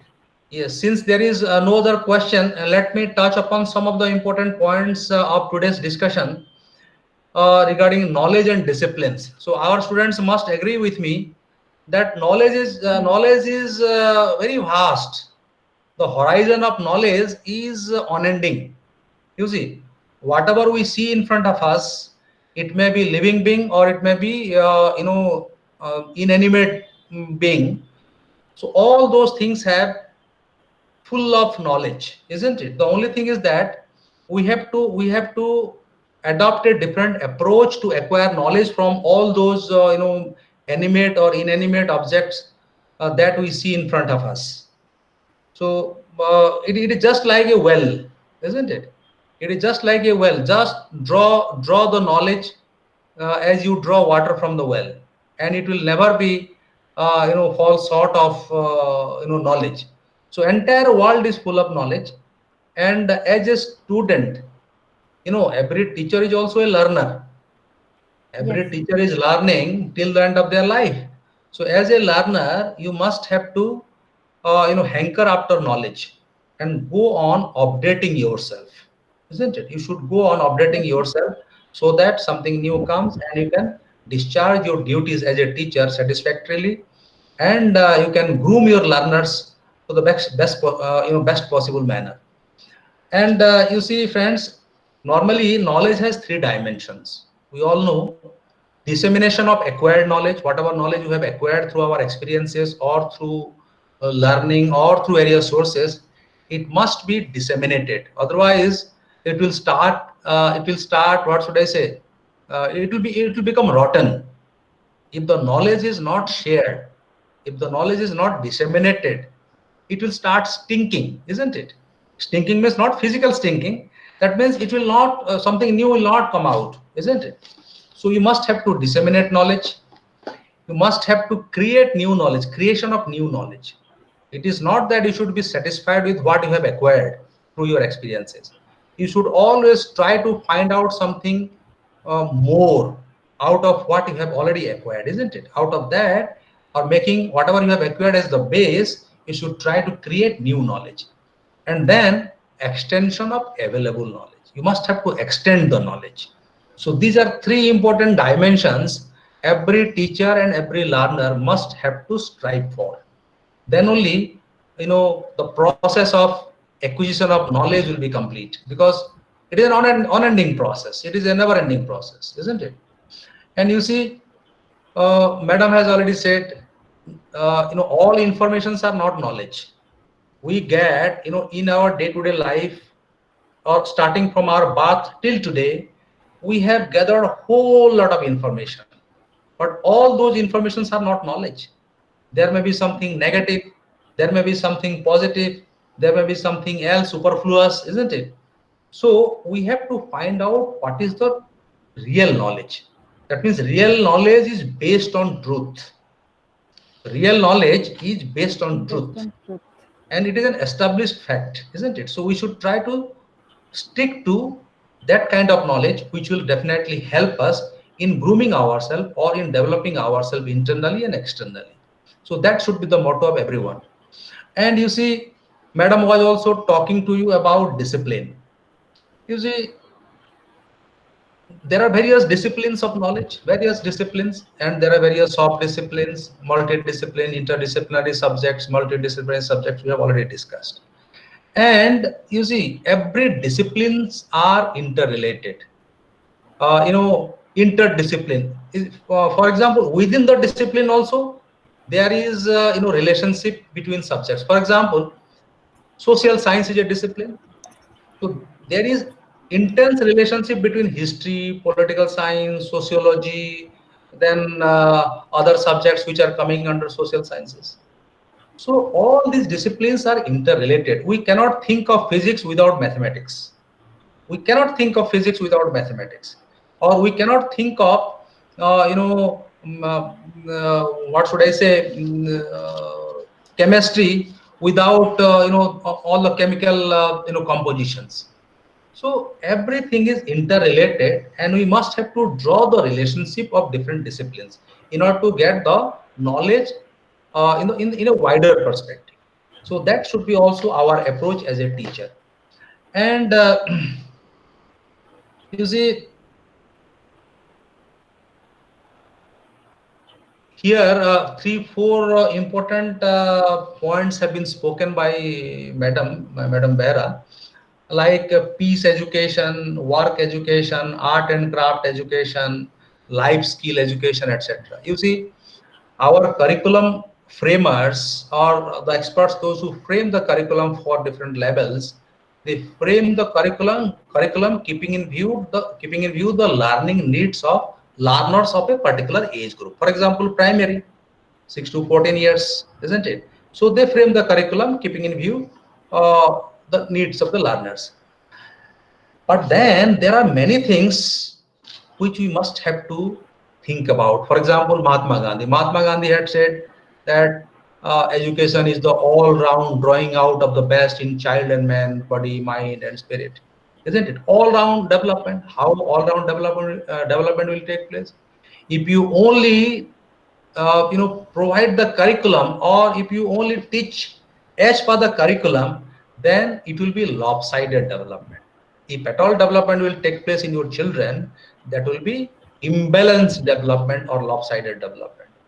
Your idea or your approach as a teacher should be to see that every learner develops in an all-round manner. That means physically, it should be developed, emotionally, intellectually, socially, aesthetically, isn't it? In every sphere, some sort of development should be ensured. And how it will be ensured? If you introduce peace education, if you introduce work education, if you introduce art and craft education, if you introduce life skills, because life skills are very important in the present day situation, isn't Yes. it? because you have to lead a successful life. How will you lead a successful life?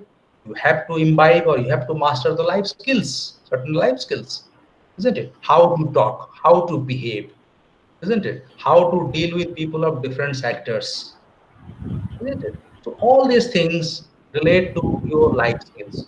These are very important. Curriculum is all right.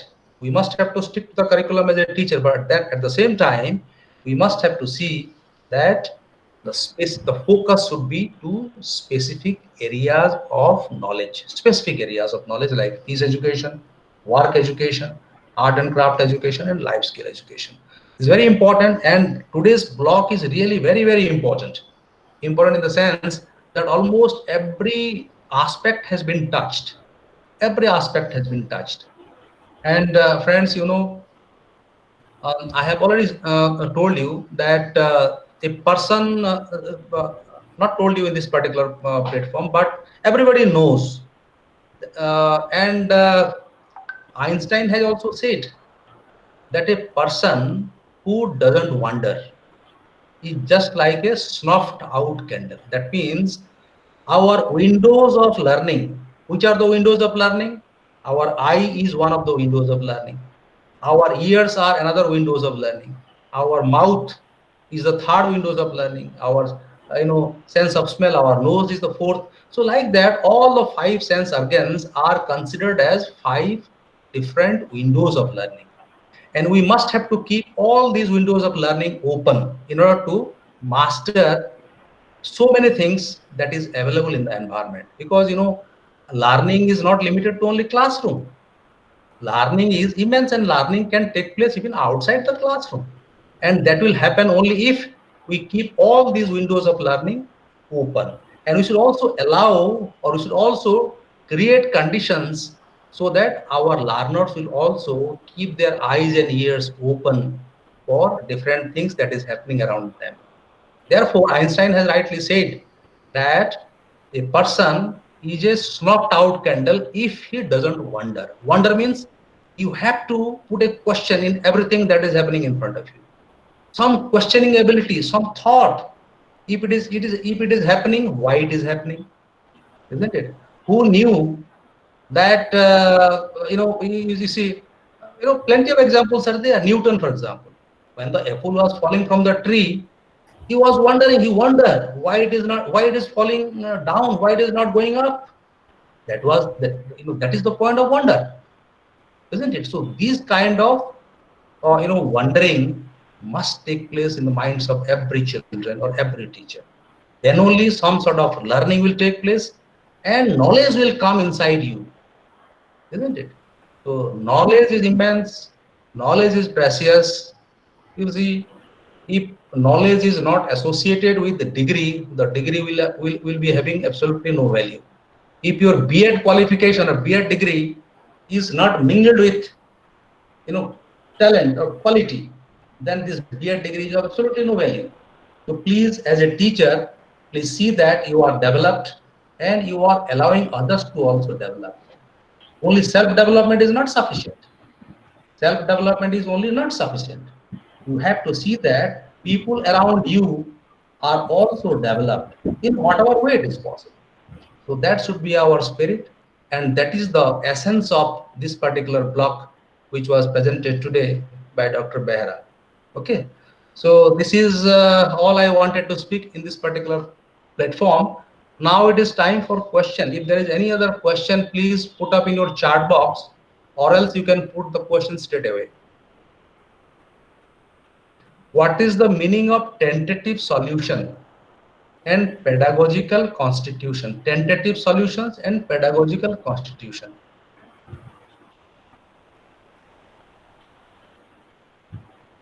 Can you respond, Dr. Madam, or should I take up? Yes, sir. You see, tentative solutions, that means possible solution. Tentative means possible. Possible solutions. When you are thinking about a problem, you should also think about the possible solutions to them. It is not that you put a question and keep quiet just like that. If you are putting a question, you should also think about the possible answers. That should be the quality of a good teacher or good learner, isn't it? Because learning is a vicious circle. Learning is a very good platform, and every here nobody is senior or nobody is junior. Everybody is a member of the learning group. Everybody can contribute as a learner. Now all the B.Ed teachers, those who are joining in this particular classroom, they are also learners. They can also contribute. So we can also learn from them. I can also learn from them. I can also learn from you. So everybody is learning. This is what learning is important.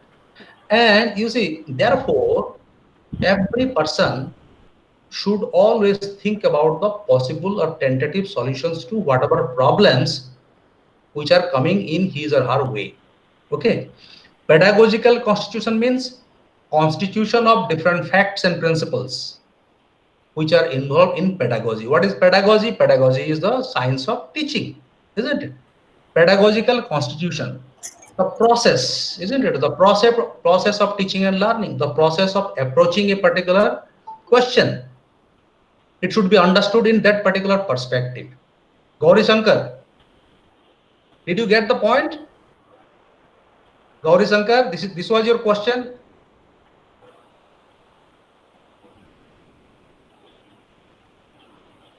Gauri Shankar Tripathi. Yes, sir. Okay. Yes, sir. Thank you, sir. Yes, sir. You got the point?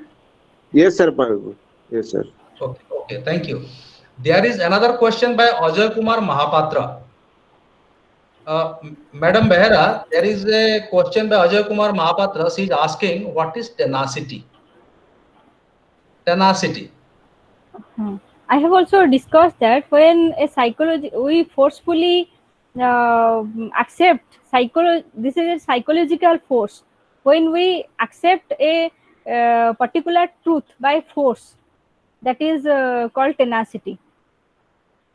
When we accept a particular Truth or particular truth. fact by force, Okay, it is a psychological force that okay. compels us to accept certain truth or certain fact as truth. Okay, okay, thank Hello, you. hello, sir. Yes, Hello, please. sir. I'm Gyananjan, sir. Okay, Sir, Gyanam, can please I tell. add some? Sir, can I add some point? Yes, yes, why not? Sir, while I was going through that particular topic, tenacity, sir, what I do get that from that there, sir. Suppose there is a commercial ad showing in the TV. So that is Mhm. Yes, yes, suppose a toothpaste Sensodyne. You have to take the toothpaste so that you will get it up toothache. Suppose like that. Then in that context, by repeatedly telecasting, someone has that particular point in his mind that toothpaste will Yes, definitely very act true. as Very a true. hello. So I think that is Yes, tenacity. very true. uh, Yes, yes, yes, Gyanam. Okay. Thank you. Thank you. You just responded with examples. This is something, the process of establishing the fact, isn't it? If something is projected Yes. repeatedly, that means the truth is established. That it means will create an impact on our subconscious level. yes. So I believe that it may be truth because it has an impact in my subconscious mind. Okay. Okay. Thank you. So there is another question by Dharua, Chinmay Dharua. He's asking about empiricism. He's asking about empiricism. What is the knowledge through empiricism? Knowledge through empiricism, which is okay. The empiricism means which is observable or Exactly. experimented. Empirical knowledge is that which knowledge is observable knowledge. We can validate that knowledge by observation and experimentation or our experience, that is called knowledge through empiricism. Okay, okay, thank you.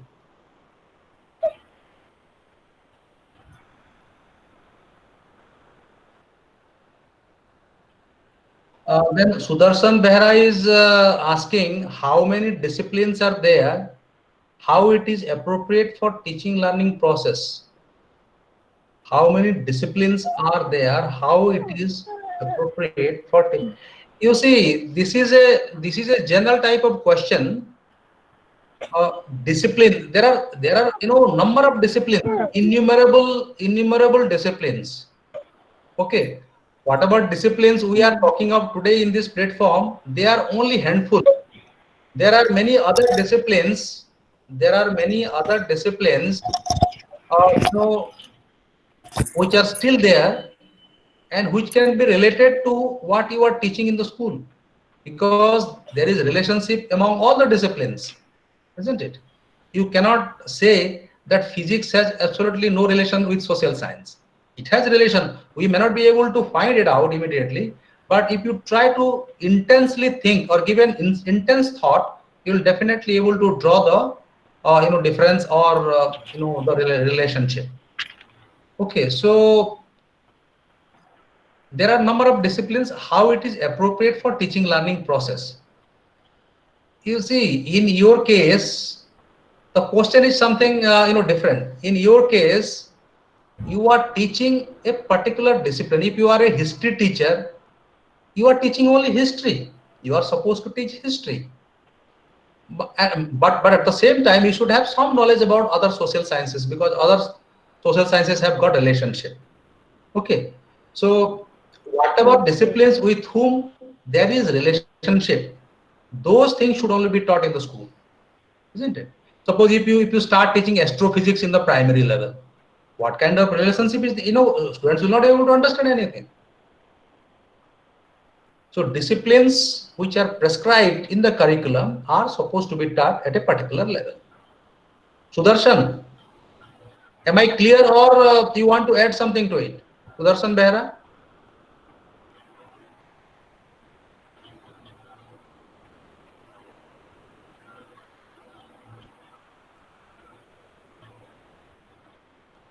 Okay.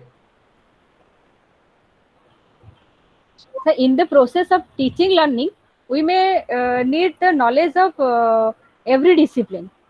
So we should have knowledge about many disciplines to tackle our teaching learning process effectively. Yes. For an effective teacher, he or she should know about many At least disciplines. minimum knowledge. At least minimum knowledge. At Minimum least amount of knowledge you must have. yes, application of every discipline helps us in our teaching learning process. Because nobody can be perfect in every discipline. At least Yes. as a teacher, if you are perfect in psychology, at least you should have some amount of knowledge in other related subjects, which Yes. will be beneficial while transacting the curriculum in psychology. That should be the spirit. Yes. I think there is no other question. We should wind up. If there is no question, we should wind up. So thank you very much, Dr. Behra, and for such a nice presentation. You have touched upon many things. Of course, there were some disruption due to connectivity, due to internet connectivity, but then it was managed smoothly. There is no problem, and our students must have also got good amount of input, academic input, from today's deliberations.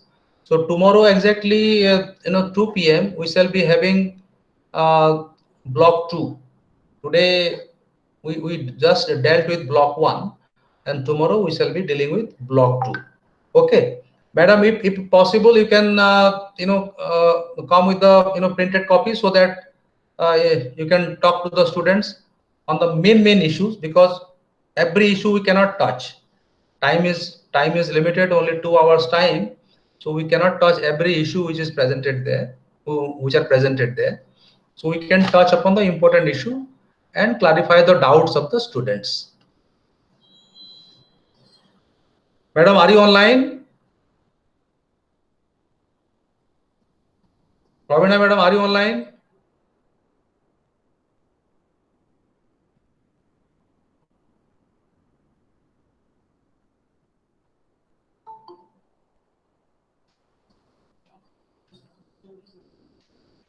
Okay. Okay, so I think she's again common line, no problem. So thank you, madam. Thank you very much. Thank you, students. We are meeting tomorrow at 2 p.m. Okay. Okay, sir. Thank you, sir. Thank you. Thank you, sir. Thanks, both of you, sir. Thank you, sir. Thank you, sir. Thank you, sir.